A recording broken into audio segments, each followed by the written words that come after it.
Oh.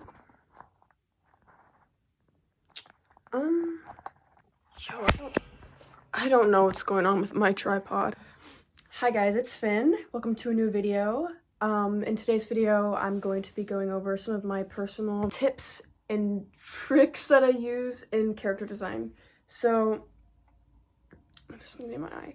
A lot of people have asked me stuff about this. I obviously have my own cast of little characters, and I think designing characters is probably my favorite part of the process, besides like writing their backstories and just like characterizing them. So I thought, you know, what better idea than to give you guys some of my personal tips and things that I use whenever I'm designing a character. So without further ado, let's get into the video. The first tip that I use is having a motif for the character design. So a motif can be anything, you know, a shape, pattern, color, symbol, word, anything. But a motif is pretty much just a recurring idea or pattern in a work of media, art, literature, whatever. It's just a recurring pattern that signifies something about the character or work as a whole. What message are you trying to convey to the audience by creating this character in the first place?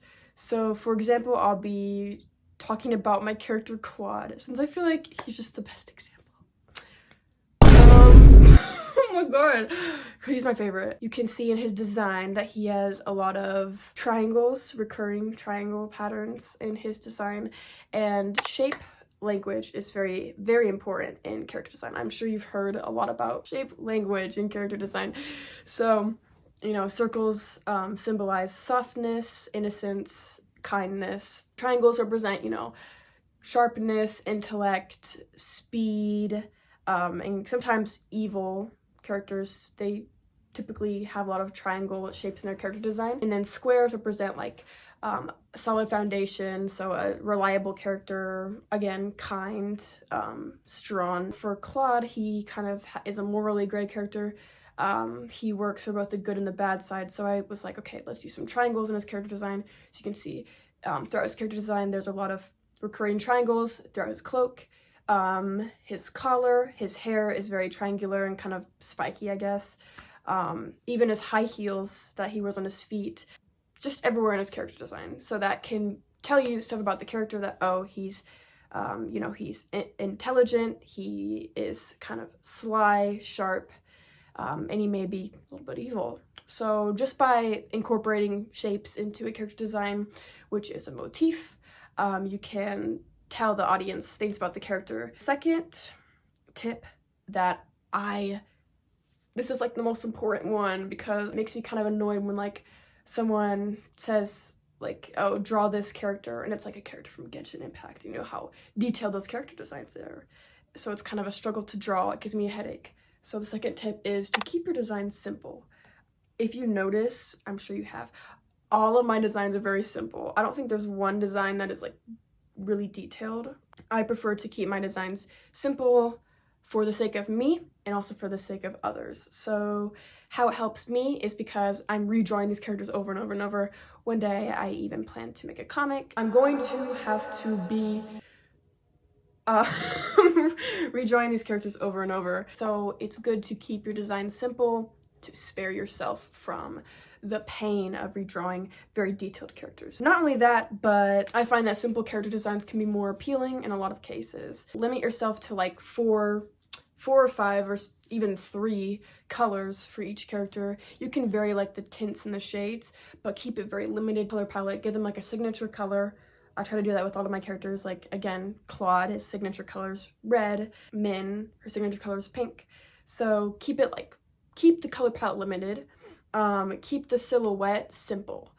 Make it readable. And even if your designs are simple, you can still make the designs pop. So what I like to do personally in my character designs is give them one standout feature. A good example of this could be hair, clothing, accessory, even a weapon, literally anything in the character design. Make it stand out from the rest of the design. The rest of the design could be very simple, muted colors, but then there's one aspect of the design that pops. It could be an interesting color, interesting. You know, it could be anything. It could be exaggerated. So, my character, Min, I'm pretty sure your eye is drawn to her hair immediately because I purposely made her hair more bold than the rest of her design because I thought it balanced it out very well. So you can see the rest of her design. She has a simple white shirt, simple maxi skirt, simple colors. You know, I kept it to whites, grays, and blacks.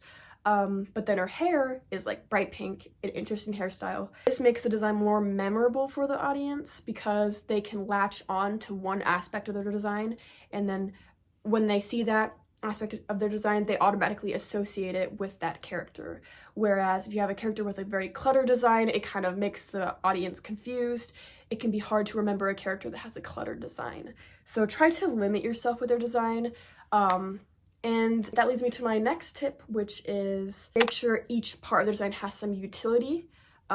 So there's a way to balance aesthetics and utility in character designs. You can make things in their character design like aesthetically pleasing and cool to look at while still making them have utility for the character. I'll be using Claude. Okay, I need to stop, but like, here's my man, so I'll be analyzing his design, seeing how each part has utility. Let's just say that the value of your character design can be determined by utility, but also by aesthetics. So let's just combine those together. Balance is key. So with Claude's character design, his hair is covering his eye, which serves a purpose for him because necromancy in my story eats away at the flesh as a cost of using it.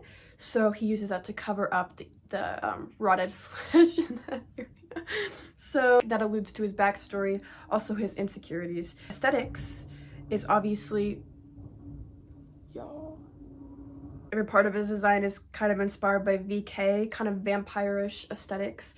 So, you know, the cloak, the collar, and then the gloves are because for his job he has to touch a lot of, you know, dead corpses. So, you know, he doesn't want to be unclean. He uses the gloves to protect his hands. The high heels are because it shows that he is kind of insecure, also vain. He wants to be in control of others. A lot of parts of his design also have utility and aesthetic value. So we can see that there. That makes for a good character design. This trash truck is not leaving. They're staying right there on the street. It's... So you can balance utility value and aesthetic value. So that's what I try to do in all my character designs. So I think I went through all my tips. So I'm just going to be showing you a little time lapse of one of my character designs, and I'll be just telling you my process. I'll walk you through a time lapse of my character Min first. So for her character, she, you know, is an exorcist who's very kind. She sees the world a bit too optimistically. She's a bit too kind for her own good. I wanted to give her more of a circle shape language for her character as a motif. So you can see I gave her circular eyebrows. I also gave her a rounder face, rounder build, rounder eyes, and you can see a lot of circles just throughout her character design. So that communicates innocence, kindness. And then since she wields a pair of scissors, I wanted to communicate how she kind of is also clumsy with her ability.